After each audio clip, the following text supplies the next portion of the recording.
Too many people have died for people to continue speaking in terms that are unclear and just not speaking the truth. It's time we simply said what we know.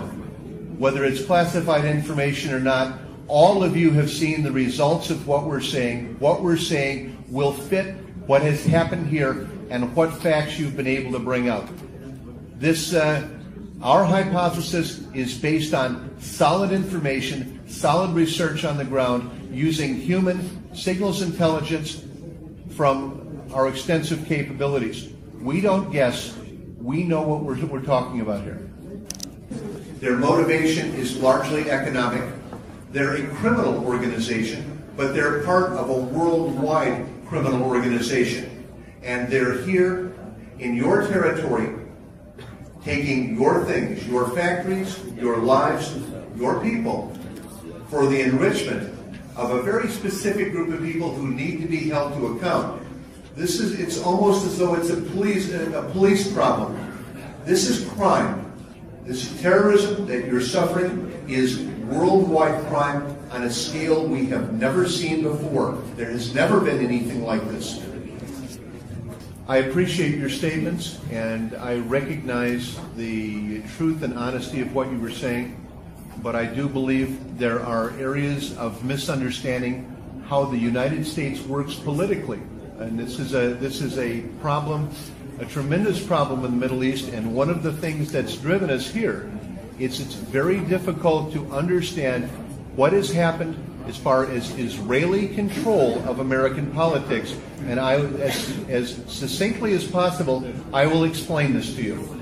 In 2005, the Supreme Court of the United States had a decision on a case called Citizens United.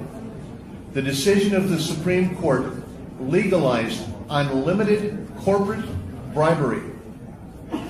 This turned control of the Congress of the United States over to human traffickers, narcotics traffickers, and in particular, the most powerful individual in the United States today is a gambling boss named Sheldon Adelson, an Israeli citizen who fled the U.S. living in Macau, spent over $1 billion in the last election, and bought control of both houses of Congress.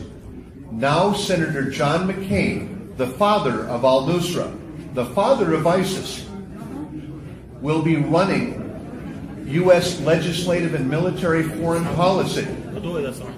American generals like General McInerney and General Paul Vallely, specialists in psychological warfare, helped organize Daesh, have traveled in and out of your country here, Syria, over and over, as has Senator John McCain, meeting with Al-Qaeda, an organization created by the American, Saudi, and Israeli defense forces and intelligence services. Only a little over a week ago, the U.S. Secretary of Defense, Chuck Hagel, resigned.